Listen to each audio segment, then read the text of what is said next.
Hola chicos, ¿cómo están? ¿Cómo pasaron las vacaciones? ¿Cómo están preparando las mesas ordinarias? Espero que estén bien. Yo creo que debería haber dado una clase la semana pasada. Yo estaba justo en mesa de examen extraordinaria, así que disculpen que no, y tampoco avisé que no iba a dar clase. Les pido un poco de paciencia quizás en lo que resta de este mes, ¿sí? Con respecto a las clases. Clases quizás un poco más breves, vamos a ir un poco más tranquilos. Yo también voy a tratar de seguir esa modalidad porque yo personalmente estoy bastante complicada, ¿sí? con laburo, estoy trabajando con COVID, así que estoy saturada. Pero bueno, sigamos con el programa. ¿Sí? Igual vamos a ir y volver. Ahora decidí, por ejemplo, darles lupus. Vamos a seguir con la parte de autoinmunidad. Si recuerdan, las últimas veces entramos un poquito al módulo 6, hicimos un stop para repasar algunas de las técnicas, ¿sí? ¿Se acuerdan? Les mandé para hacer un trabajo de inmunodifusión radial. Repasamos un poco en una de las clases los ELISAs. También les había mandado un trabajo práctico anteriormente de aglutinación, ¿sí? Así que bueno, decidí seguir, por ejemplo, con lupus para que volvamos a ver un poquito de inmunofluorescencia, ¿sí? Traten de recordar que cuando nosotros vimos inmunofluorescencia, yo les compartí un video, espero que lo hayan podido ver, que es de biocientífica, ¿sí? Y si no, vayan a verlo porque está muy bien explicada la técnica ahí, es así como ellos la hacen ahí, que así es para todas las inmunofluorescencias indirectas, independientemente de lo que tenga la impronta, se procesa exactamente igual, ¿sí? Por ahí va a cambiar el conjugado que se use, según yo esté queriendo detectar IgA, IgG, IgM, etcétera, va a ser un anti-IgA, un anti-IgM o un anti-IgG. Esa es la única diferencia, pero el procedimiento en sí, ¿sí? De las incubaciones, los lavados, la cámara húmeda, guardar en oscuridad, etcétera, todo eso es tal cual.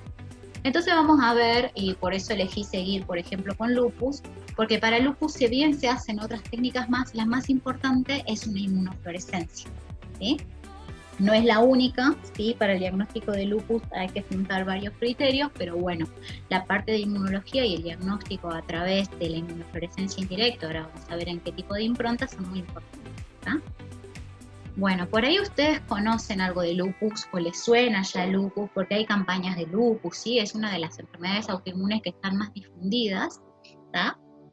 Y está simbolizada con una mariposa, ¿sí? O sea, fíjense si estos son carteleras, ¿sí? de propagandas a lupus, ¿sí? Asociadas a lupus, y fíjense que siempre está presente la mariposa, ¿tá? Y ahora vamos a ver por qué se lo simboliza el lupus con una mariposa.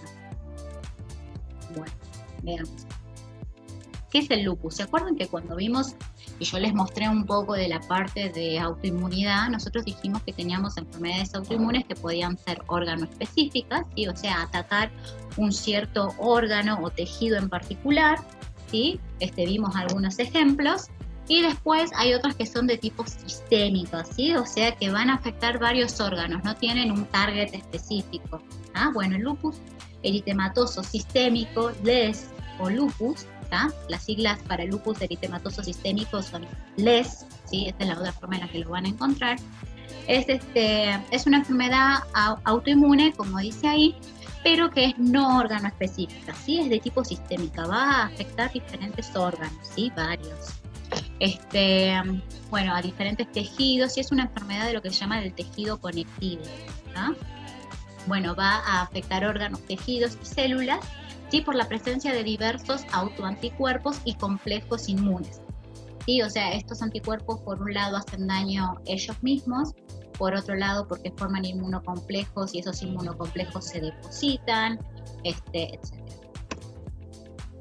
Bueno, tiene una heterogeneidad clínica, ¿sí? Grande, ¿tá? Eso hace que se hayan tenido que establecer desde el lado clínico criterios. En realidad, cuando uno habla de estas enfermedades que son de tipo sistémicas, la gran mayoría, ¿sí? Tienen scores o criterios clínicos varios, ¿sí? Para poder hacer el diagnóstico. Y dentro de los criterios clínicos está el laboratorio, pero el laboratorio no es el único, ¿sí?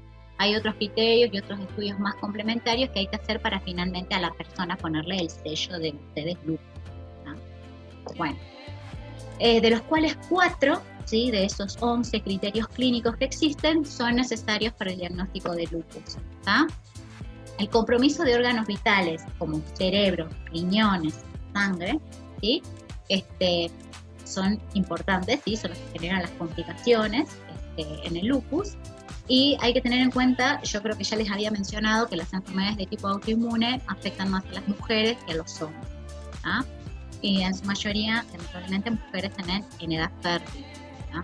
O sea, por ejemplo, chicas más chicas que yo de mi edad, podemos hacer tranquilamente un debut de lupus, ¿ah?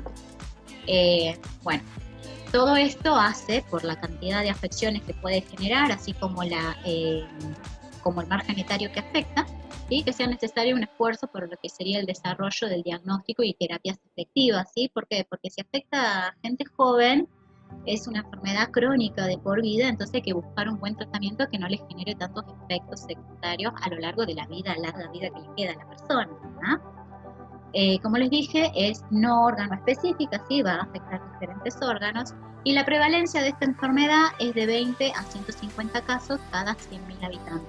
O sea, las enfermedades autoinmunes no son tan frecuentes, pero tampoco son malas. Esto sería los criterios de clasificación del lupus, ¿sí? Según el Colegio Americano de Reumatología. Acá encuentran los 11 criterios clínicos que hacen falta.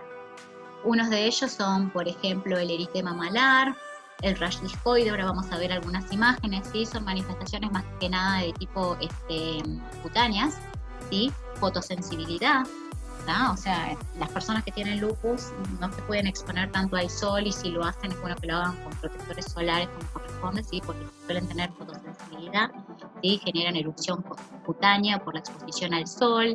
Lo que es el rash discoide son zonas eritematosas que se elevan, ¿sí? Son como escamas que se arman en la piel. El eritema malar también son eritemas planos. Bueno, ahí después lean bien las definiciones de cada una si es que quieren, pero ahora vamos a ver algunas imágenes, ¿ah? También pueden tener úlceras orales, ¿sí? Artritis. Por lo general, a veces estas enfermedades autoinmunes se asocian con sintomatologías de otras, ¿ah? O a veces uno tiene más de una enfermedad autoinmune, ¿no? Serositis, con pleuritis, pericarditis, ¿sí? O sea, la presencia de líquidos en las serosas donde no deberían estar, ¿sí? Por ejemplo, las serosas que recubren al pulmón, las serosas que recubren la zona del corazón, no deberían tener líquidos, ¿sí? Son espacios vacíos, pero que en realidad no tienen líquidos. Bueno, cuando se juntan, eso es algo patológico, ¿sí? Se puede producir serositis en las pleuras, en el corazón. Nefropatía, ¿sí? Dijimos que, por ejemplo, uno de los órganos que puede afectar el lupus, y de hecho es uno de los más afectados y son los que generan complicaciones, es el riñón. ¿Ah? Los pacientes pueden presentar nefropatía. Fíjense en que yo ahí los tengo resaltados, ¿sí? A 4, que son los más importantes, que son dentro de los 4 criterios que se necesitan para el diagnóstico. Por ahí son uno de los más frecuentes, los más importantes. Tenemos la nefropatía, que ahí podemos intervenir nosotros desde el laboratorio vamos a poder ver la nefropatía, ¿sí? Todo lo que les mencioné anteriormente en realidad lo ve más el médico clínico que está atendiendo al paciente, ¿sí? Que le va a encontrar el eritema, el rash, en la anamnesis va a darse cuenta que reacciona a la luz del sol, ¿sí? La clínica le hará ver por diagnóstico de imágenes la serositis, ¿sí? Las úlceras orales, le notará la artritis, etcétera, ¿sí? Y nosotros desde el laboratorio podemos contribuir, por ejemplo, desde la nefropatía, ¿sí? Se puede encontrar proteinuria en estos pacientes, ¿tá? Cilindros en la orina, ¿sí? Uno puede llegar a tener una orina patológica que le da al médico un indicio junto con otros rasgos clínicos, ¿sí? Que este paciente podría llegar a ser lúpico junto con otros criterios más. Alteraciones neurológicas, ¿sí? Ahí obviamente nosotros no intervenimos. Otra cosa en la que podemos intervenir y que está acá resaltado, alteraciones hematológicas, ¿sí? Pueden tener anemia hemolítica con reticulocitosis, leucopenia, linfopenia, trombocitopenia, etc. ¿Ah? y alteraciones inmunológicas. Acá, y lo que confiere a esta materia, ¿sí? Lo que nos importa a nosotros son las alteraciones inmunológicas, donde vamos a encontrar los famosos autoanticuerpos, ¿sí? Desde el laboratorio de inmunología, lo que se hace es la búsqueda de estos autoanticuerpos, ¿tá? Entre ellos vamos a buscar los anticuerpos anti-DNA, anti-SM, antihistonas, etc. Ahora vamos a ver un poquito de eso, vamos a ver el famoso FAN o ANA, ¿sí? Que son dos nombres que tiene. Son todas inmunofluorescencias estas que les estoy mencionando. También se puede hacer dosaje de anticuerpos anticardiolipinas, ¿sí? Anticoagulante lúpico, etc. Se puede dosar el complemento, varias cosas. ¿Ah? Y luego los anticuerpos antinucleares, que bueno, también tienen que ver con la alteración inmunológica, ¿sí? Son los famosos y que son los que se usan para el diagnóstico desde el lado del laboratorio de inmunología, que es el famoso FAN o ANA. Ahí lo vamos a ver. Bueno, a esto viene la famosa mariposa, ¿sí? Que se encuentra asociada al lupus y tiene que ver con este rash, ¿sí? Que aparece acá. ¿Sí? Fíjense, supuestamente, acá quizás no se ve tanto, pero simbolizaría como las alas de la mariposa, ¿sí? Esta es una manifestación cutánea característica, ¿sí? Del lupus. Muchos presentan, ¿sí? Este rash que se encuentra acá en la zona de la nariz y la zona de los malares, ¿ah? Bueno, después todo lo que es este rash cutáneo, ¿sí? También esas placas que yo les contaba que se forma, que se pueden formar, ¿cómo es que se llamaban? Los rash discoides, ¿sí? El rash discoide que se puede encontrar también en el cuerpo, etc. Bien, varias manifestaciones de tipo cutáneo. Ven acá hay otras imágenes de rash discoide, ¿sí? Fíjense en la cara, en los brazos, en diferentes partes del cuerpo, ¿tá? Pérdida de cabello, también que tienen que ver con rash, ¿sí? Rash de tipo discoide, etc. Bueno, estas son las manifestaciones cutáneas, ¿sí? Que se pueden encontrar en los pacientes con lupus, aparte de su fotosensibilidad, ¿no? Que también es otra manifestación cutánea que pueden llegar a tener. Los factores, como vimos, para todas las enfermedades autoinmunes son multifactoriales, ¿tá? Genéticas, del ambiente, de la inmunorregulación, o sea, hormonales, epigenética. ¿Qué significa esto? O sea, ya hay un factor predisponente que puede ser la genética, y acá aparece una nueva palabra que es la epigenética. ¿Qué sería la epigenética? O sea, yo con la epigenética me estoy yendo por las ramas, ¿no? O sea, esto pónganlo entre paréntesis, de modo informativo nada más, no es que yo les voy a preguntar, dígame cuáles son los factores que predisponen para las enfermedades autoinmunes y me van a tener que nombrar todo esto. No, olvídense, ¿tá? La epigenética tiene que ver miren, vamos a poner un ejemplo. Tenemos hermanos gemelos, ¿sí?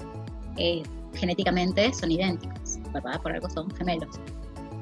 Cada uno va a vivir a diferentes partes del mundo, hacen vidas diferentes, están en ambientes distintos, comen distinto, uno hace deporte, el otro no, etc.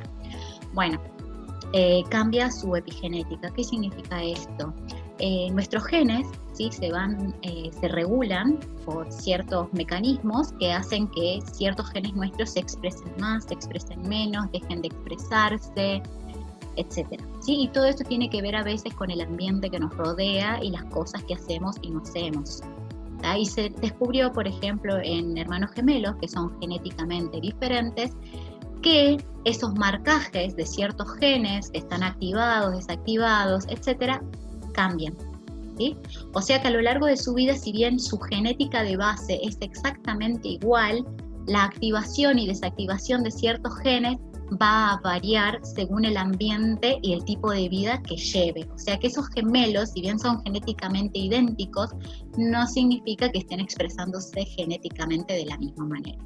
Y en eso está involucrado la epigenética.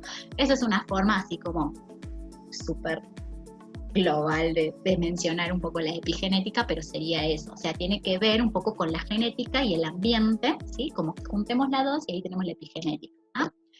Bueno, después tenemos los factores inmunorregulatorios, ¿sí? O sea, ya sabemos que si hay alteraciones, ¿sí? En los mecanismos reguladores del sistema inmune se puede desencadenar, ¿sí? Una enfermedad autoinmune. Eso lo vimos, tolerancia, etc. ¿Ah? Y los factores hormonales. Sí, las hormonas también tienen mucho que ver con la regulación del sistema inmune. ¿Ah?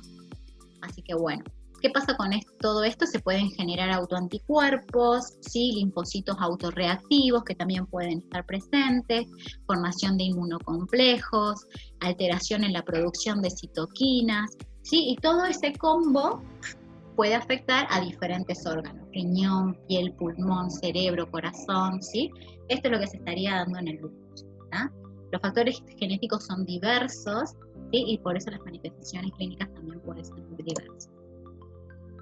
Bueno, ¿qué vamos a ver con respecto al laboratorio para lupus? Por un lado, yo les mencioné que se puede evaluar al paciente lúpico desde el punto de vista del laboratorio, desde diferentes áreas, ¿sí? Por ejemplo, en la sangre, un estudio de sangre, desde el hemograma, puede tener una eritrosedimentación elevada, ¿sí? Porque es un proceso inflamatorio crónico, pero es inflamatorio, ¿sí? Alteraciones en el coagulograma. Y luego acá está resaltado en verde lo que nosotros podemos hacer desde el laboratorio de inmunología, ¿sí? Detección de los anticuerpos antinucleares, ¿sí? De ahí vienen las siglas ANA, ¿sí? O FAN, también se lo conoce como FAN, que es factor antinuclear, ¿sí? Esas son simplemente las siglas. Después detección de otros anticuerpos, ¿sí? O ENA, que eso vienen son antígenos, ¿sí? Extraíbles nucleares, ¿tá? Que son los anti-SM, anti-SRNP, anti-RO, anti-LA, antinucleosoma, antihistona, anti-C1Q, etc. ¿Tá? Son autoanticuerpos que ya recibieron un nombre propio, ¿tá? Después vamos a ver un poquito de eso. Dosaje de factores del complemento, ¿sí? Como es un proceso inflamatorio crónico, ¿sí? Cuando se genera una activación de estos procesos, cuando se dice que la enfermedad está activa, ¿sí? Entonces está activa la inflamación y se consume el complemento, ¿tá? Por eso muchas veces a estos pacientes, para el seguimiento y para ver si su enfermedad está activa o no, se dosa el complemento, C3 y C4 principalmente, pero también se puede dosar el C1Q, ¿sí? Esto al médico le da un indicio, por ejemplo, cuando se encuentran disminuidos, que el paciente está en un proceso activo de la enfermedad. ¿Sí? Hay un proceso inflamatorio que está ocurriendo en el momento que hace que los factores de complemento se estén consumiendo, ¿tá? Bien, dosajes de anticuerpos antifosfolípidos, el CH50, voy a ver si se los doy porque es medio complicado y no lo hacen. No se hace en muchos lugares, en realidad lo hacen lugares especializados, CH50, yo creo que acá no se hace CH50. Y las crioglobulinas, ¿tá? Luego, eso se puede hacer en la sangre, desde el hemograma básico, el eritro y el coagulograma, que es lo que hace cualquier laboratorio general, hasta lo que es específico de un laboratorio de inmunología, que es el FAN, los ENAs, dosaje de complemento, los anticuerpos antifosfolípidos, el CH50 y las crio, ¿tá? Después en la orina, como les dije, también si hay afección del riñón, se pueden llegar a ver ciertas alteraciones. Entonces, en una orina completa yo puedo, por ejemplo, con un sedimento urinario, ver la presencia de ciertos elementos que generen alarma al médico, que es el que está evaluando la clínica del paciente, ¿tá? Presencia de cilindros, etc. Y las proteinurias de 24, si hay aumento de la proteinuria. Bueno, en el hemograma que se puede ver, anemia hemolítica con reticulocitosis, ¿sí? Es una anemia regenerativa, anemia de los procesos crónicos, leucopenia, que puede ser por linfopenia o en fase aguda puede estar asociada a una neutropenia, ¿sí? Trombocitopenia, o sea, no sé si ustedes saben que es una leucopenia, ¿no? O sea, una disminución de los leucocitos, una trombocitopenia, estoy hablando de una disminución en el recuento de plaquetas, ¿sí? De ahí viene la palabra peña, por las dudas. Recuento bajo de plaquetas, ¿sí? O alteración en la función plaquetaria con recuento normal, ¿sí? Esto se puede llegar a encontrar, por ejemplo, en un hemograma de una persona que esté cursando lupus.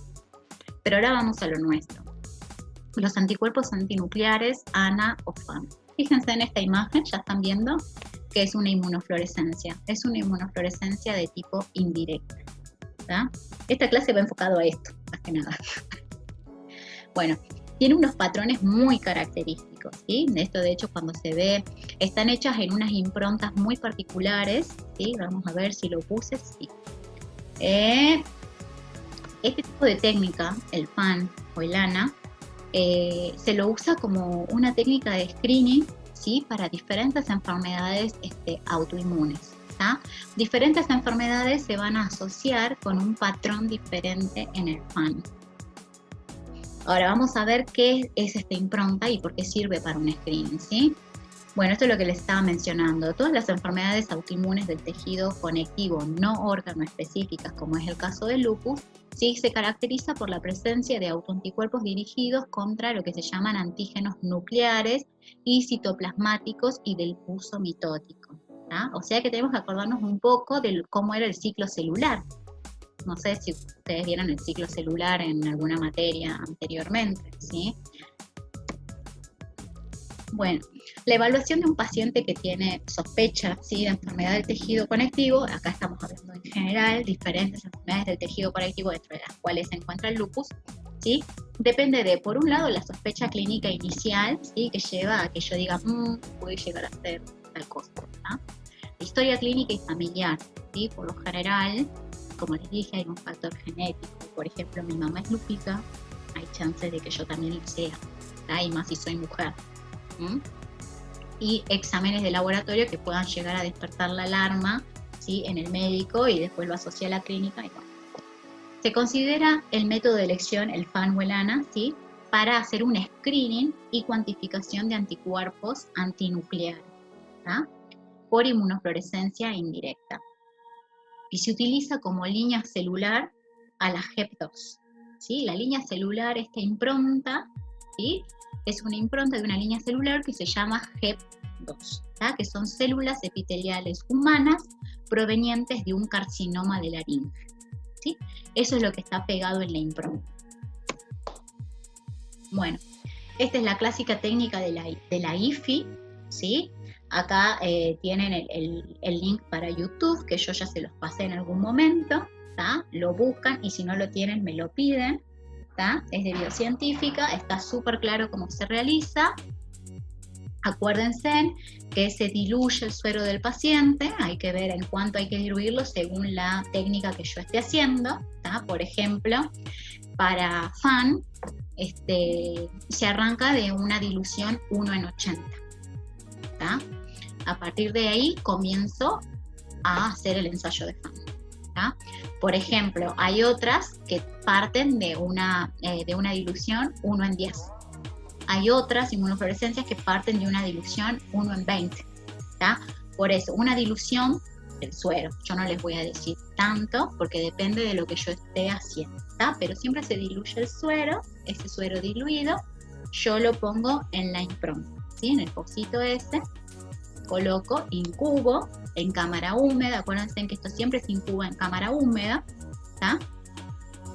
Incuba en un lugar libre de vibraciones, ¿sí? Tratando de no contaminar de pocito a pocito. Acuérdense que esto es como un portaobjeto que si bien tiene la pintura hidrofóbica, tengo que tener cuidado de que no me vaya a saltar de un pocito al otro, que no entre en contacto, al menos esta primera incubación es muy importante porque si no voy a estar contaminando un paciente con el otro. ¿ah?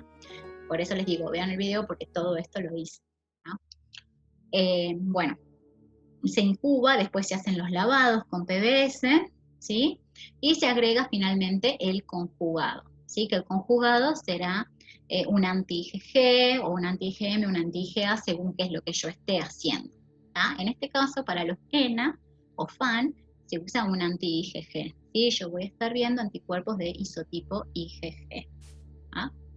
Bueno, uso un anti-IgG que está unido a un fluorocromo. ¿tá? Bueno, eso se incuba, obviamente, porque tengo que permitir que se produzca la unión, ¿sí? Del anticuerpo secundario al anticuerpo primario, y en cámara húmeda, y esta vez sí a la protección de la luz, ¿tá? Porque yo ya tengo un componente fluorescente, entonces yo no quiero que la luz me queme esa fluorescencia, entonces siempre este paso con el conjugado se incuba en cámara húmeda en oscuridad. Después se hacen los lavados y ya se pone el líquido de montaje y se mira el microscopio de fluorescencia. ¿tá? Esos son los pasos de una fluorescencia indirecta.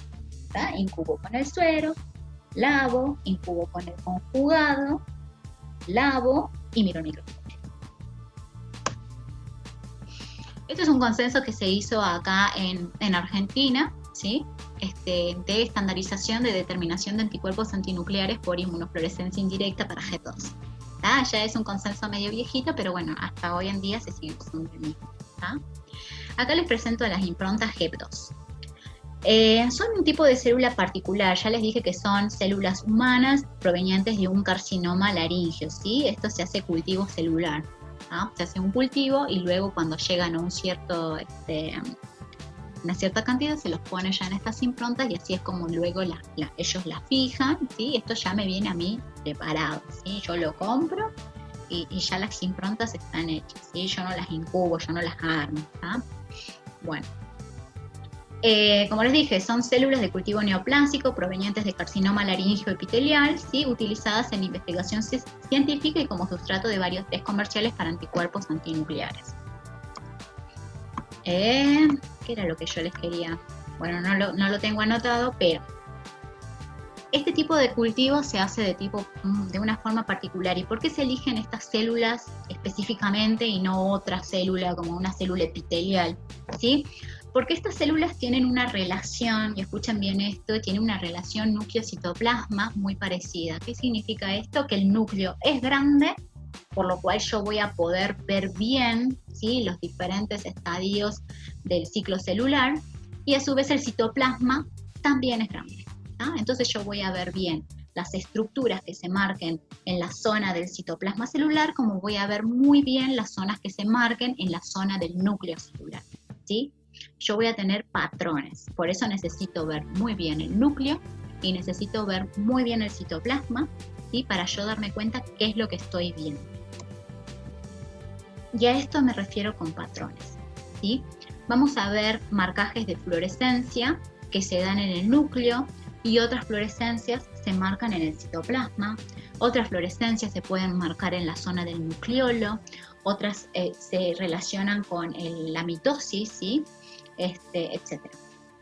Entonces, esto, por ejemplo, es una lista que puso el consenso sobre los patrones. Lo que está resaltado en verde son los patrones obligatorios mínimos que hay que saber informar. El resto de los patrones que está en negro, ya por ahí es hilar un poquito más fino, ¿sí?, que mucha gente igual lo hace. Cuando uno trabaja en un laboratorio inmuno, uno sabe ver bien todos estos patrones en la célula G, ¿sí? Así que bueno. ¿Qué más les quería decir sobre esta impronta? No solo que es importante el tamaño del núcleo con el citoplasma, que es casi 1:1, sino que este cultivo se hace de tipo asincrónico. ¿Qué significa? Que no todas las células están en el mismo momento del ciclo celular, ¿sí?, sino que algunas están en una fase, otras están en otra fase del ciclo, ¿sí? Y es importante porque yo necesito ver células en diferentes fases del ciclo celular para ver diferentes patrones. Es complicadísimo, pero está buenísimo. Bueno, ¿y a qué me refiero con el ciclo celular? ¿Sí? Tratemos de recordar un poquito cómo era el ciclo de replicación celular. Tenemos la interfase, ¿sí?, y luego la parte que comprendería a la mitosis. Y vamos a ver diferentes cosas en cada una de las partes. Fíjense en cómo cambia la estructura del núcleo, o sea, cómo se va condensando hasta que finalmente, ¿sí?, yo tengo duplicado mi material genético que esté en la fase de lo que sería la metafase, donde se juntan hacia el centro de la célula, ¿sí?, y luego por el uso mitótico las separo, que es esto lo que estamos viendo acá, la parte de la anafase, donde yo veo esa separación, ¿sí?, de lo que serían los cromosomas, ¿tá?, para que luego se genere la división celular, ¿sí?, que acá la estamos viendo, ¿tá?, en la telófase, ¿tá? Entonces yo voy a ver cosas diferentes. Y acá es un ejemplo. Esto es un patrón de ANA o FAN en un paciente con lupus, ¿tá? Este patrón se llama patrón nuclear homogéneo y no es exclusivo del lupus, ¿tá? Por eso el FAN es una técnica de screening, ¿tá? El patrón homogéneo que estamos viendo acá en esta foto, ¿sí?, se asocia con lupus, con artritis reumatoidea y con Sjögren, ¿tá?, que son 3 enfermedades de tipo autoinmune diferentes, pero que pueden llegar a dar exactamente el mismo patrón en el FAN, ¿sí? ¿Y qué es lo que vemos en este patrón? Fíjense que yo acá no estoy viendo el citoplasma de la célula, estoy viendo únicamente coloreado el núcleo de forma homogénea, ¿sí? Por eso se llama nuclear homogéneo, ¿sí? Fíjense en qué hermosa la fluorescencia que tiene. Y ahora fíjense en estas cositas que vemos acá. Estas dos cositas verdes que están separadas, ¿sí? Y esta cosita que está como más acá en el medio, como un choricito verde, ¿tá? Acá también vemos algo medio parecido a estas dos que están acá. Esas son células que se encuentran en diferentes fases del ciclo celular. ¿En qué fase de las que hablamos anteriormente les parece que estamos? Estamos viendo una metafase, ¿sí? Que es esta que está acá, este choricito ahí, es la metafase. Fíjense en cómo se marca el núcleo, ¿sí? Porque esto sería el núcleo, es el material genético, yo lo que estoy viendo es el material genético, ¿sí? Marcado con los autoanticuerpos del paciente, ¿sí? Los autoanticuerpos estos están dirigidos contra el material genético, ¿tá? Fíjense en cómo se ve ahí la metafase. Y como acá, ¿sí? Esto que ya está separado, yo sigo marcando lo mismo, pero en la anafase, ¿sí? Esa es una célula que se encuentra en anafase, ¿tá? Entonces esto a mí me deja tranquila que esto es un patrón nuclear homogéneo, ¿tá? Este, por ejemplo, es otro patrón que también puede estar presente en los pacientes con lupus, ¿tá? En la misma impronta. Esto siempre es HEP2, pero fíjense en cómo se colorea de otra manera, ¿sí? Ya no veo este patrón todo homogéneo, ¿sí? Sino que veo esto, ¿tá? Estos patrones se llaman, el que está acá arriba se llama nuclear moteado grueso, ¿sí? Y este que está acá abajo, nuclear moteado fino, ¿sí? Simplemente porque las motitas, esas pintitas que se ven, son más gruesas o más finas, ¿tá? Por eso tienen esa denominación. Y ahora, ¿qué característica tienen? Fíjense en que se sigue presente, ¿sí? En la zona del núcleo, ¿sí? Fíjense, yo veo núcleos, no estoy viendo citoplasmas, pero miren esto, se parece mucho a lo anterior, pero ahora lo veo en negro, ¿sí? Y esto también se parece un poco a lo que vimos en la imagen anterior, pero ahora lo veo en negro, ¿sí? Y veo cositas negras en el medio también, ¿tá? Esto lo mismo, esto es una metafase, pero ahora digo que la metafase es negativa, ¿sí? No veo fluorescencia en la metafase, veo fluorescencia alrededor de la metafase, pero no en la metafase como veíamos acá, ¿sí? ¿Ven? Acá la fluorescencia está en la metafase. Acá la fluorescencia no está en la metafase, ¿tá? Y esta sería la anafase, ¿sí? Donde ya se están separando los cromosomas, y fíjense en que también es una metafase negativa, a diferencia de esta que era una anafase positiva, ¿sí? Esta es una anafase negativa. Estos patrones ambos se asocian no solo al lupus, sino también a otras enfermedades de tipo autoinmune. Por eso yo les digo nuevamente, el FAN o ANA se usa como una técnica de screening que más o menos según el patrón que me dé, me orienta, ¿sí? A determinadas enfermedades reumatológicas que pueden estar asociadas. Por ejemplo, el nuclear moteado grueso se asocia a lupus, a Sjögren, esclerodermia, polimiositis, enfermedad mixta del tejido conectivo, o sea, a varias, ¿sí? Y el moteado fino a lupus, Sjögren, también esclerodermia, miositis, etc. ¿No? Y estos anticuerpos están dirigidos, por ejemplo, contra una proteína que se llama U1-SNRNP, ¿sí? Ya no se estaría uniendo al ADN, ¿sí? Como estaba pasando acá, ¿sí? Que nosotros vemos que se está uniendo al material genético. De hecho, el patrón este se asocia a anticuerpos anti-DNA y antihistonas. Si ustedes recuerdan cómo estaba compactado el material genético, acuérdense en que las cadenas de ADN se enrollan en las histonas forman el nucleosoma, ¿sí? O sea, cómo se termina compactando. Así las histonas son proteínas que están asociadas directamente al ADN y que ayudan a la compactación del mismo, ¿tá? Entonces, estos anticuerpos a mí ya me orientan. Yo veo este patrón, lo asocio con determinadas patologías y sé que este patrón se asocia con anticuerpos, anti-DNA y antihistonas, ¿tá? Yo veo este patrón, sé que se asocia a determinadas patologías y que son anticuerpos dirigidos contra el U1-SNRNP, ¿sí? O por ejemplo en el moteado fino, anticuerpos anti-RO o anti-LA, que también son otras proteínas, ¿tá? Que se encuentran en el núcleo también, ¿sí? Porque fíjense en que la fluorescencia es en el núcleo, ¿tá? Pero no están asociadas al ADN, ¿tá? Por eso yo veo la metafase y la anafase negativas. Bueno, estos patrones yo nada más se los estoy mostrando porque son los asociados a lupus. Patrones tengo un montón asociados a otras enfermedades. Estos son dositos nada más de todos los patrones que hay. Pero bueno, después yo puedo hacer, aparte de este screening que es el FAN y el ENA, que se hace por inmunofluorescencia indirecta, la búsqueda de anticuerpos específicos, ¿sí? O sea, yo obtengo el FAN me da positivo, yo veo un patrón, por ejemplo, moteado fino, ¿sí? Y puedo buscarle específicamente qué anticuerpos tiene. Tiene anti-RO, tiene anti-LA, quizás tiene algo que no vi, ¿sí? Y esos son los famosos ENA, ¿sí? Que se pueden hacer por ELISA, ¿sí? En el cual se hace como cualquier ELISA indirecto, ¿sí? O sea, acá seguimos aplicando las mismas técnicas, pero para diagnóstico de otras cosas. ¿Tá? Yo puedo tener un pocillo que está recubierto con algún antígeno que a mí me interese dosar, ¿tá? Por ejemplo, antígeno RO, antígeno LA, como antígeno DNA, ¿tá?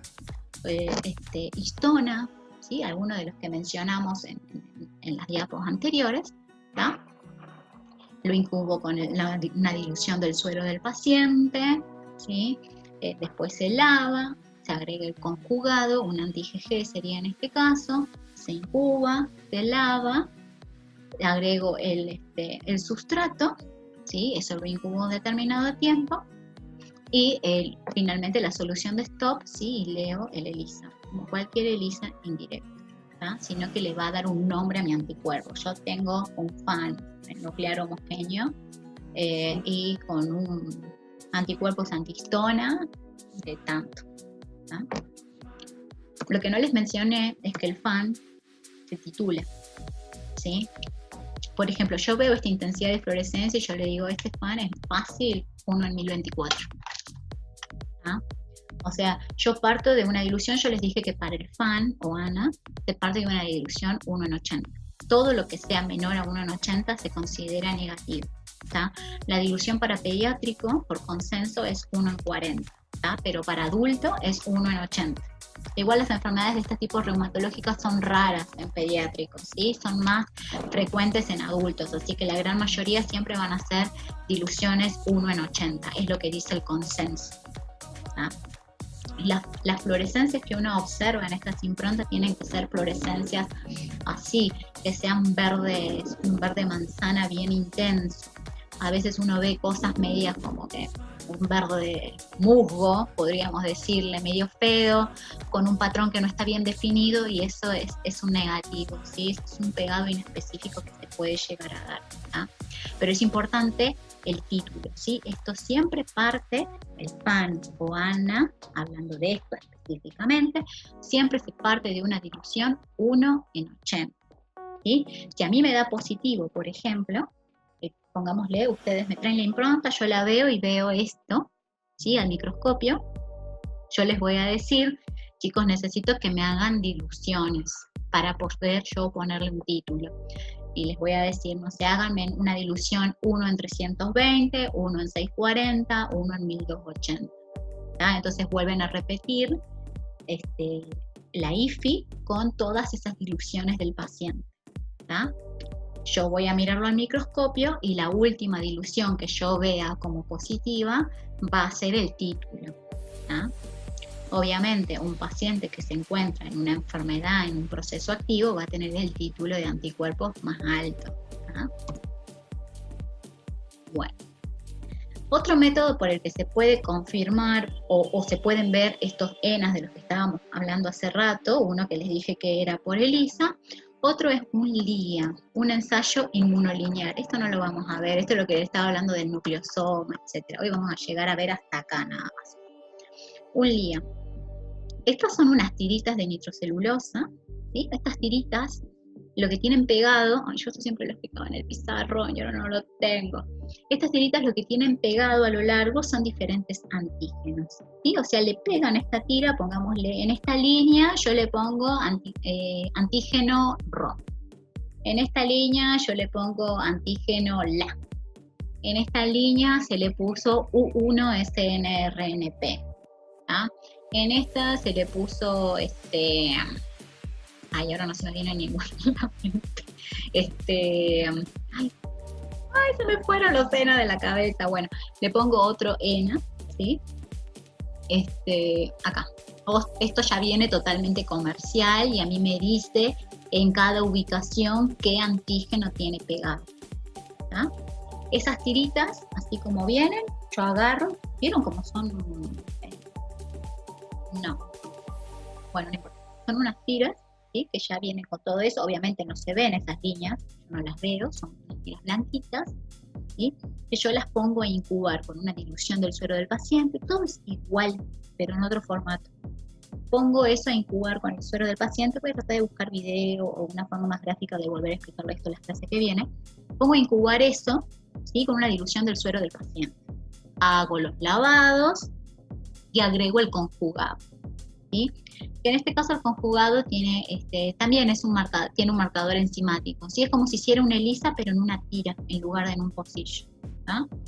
Le agrego el conjugado, incubo el conjugado, le agrego un sustrato, ¿sí? Y lo revelo, ¿tá? O sea, ahí se va a comenzar a colorear y yo voy a ver bandas. Se va a colorear obviamente la banda según a donde se haya pegado mi anticuerpo. ¿Ah? Entonces yo ahí voy a saber, porque yo esa tirita con las rayitas que me haya dado o la rayita que haya obtenido hacia el final de todo el proceso, la voy a comparar con un patrón, ¿sí? Que me trae el kit, y yo voy a saber, bueno, la línea esta de acá corresponde al antígeno Rho, ¿sí? Entonces mi paciente tiene anticuerpos anti-Rho. Eso sería prácticamente el LIGA. Es otro formato, ¿sí? Otra manera de hacer, y yo puedo hacer varios antígenos a la misma vez. Mientras que en una ELISA yo voy a tener que hacer en ELISAs diferentes antígenos. Pueden necesitar una ELISA para Rho, una ELISA para LA, una ELISA para DNA, una ELISA para U1SNRNP, etc. ¿Ah? Bueno, y ahí lo terminamos porque después les voy a mostrar esta otra impronta que también se usa mucho para el lupus, ¿tá? Pero también es una inmunofluorescencia indirecta como la que venimos viendo, tal cual el procedimiento, pero acá se ven otras cosas. Así que bueno, vamos a parar de compartir. Bueno chicos, esto es todo por hoy. Lo que me importa es que recordemos la IFI, ¿sí? Que recordemos que el lupus es una enfermedad de tipo sistémica, autoinmune de tipo sistémica, que puede llegar a tener varias manifestaciones, y dentro de las técnicas que vimos, me importa que por ahí se acuerden que se usa como una técnica de screening para las enfermedades reumatológicas, los patrones que uno pueda llegar a ver en una impronta de FAN, ¿sí? O ANA, como quieran llamarlo, y después se puede hacer el estudio de las especificidades de esos anticuerpos, o sea, esos anticuerpos que yo detecté en el FAN, ¿sí? Específicamente contra qué antígenos nucleares o citoplasmáticos están dirigidos, ¿tá? Y que para eso se pueden usar ELISAs o técnicas como esta que es el VIA, ¿sí? Que después se las voy a volver a explicar. Así que bueno, les mando saludos y nos vemos la próxima.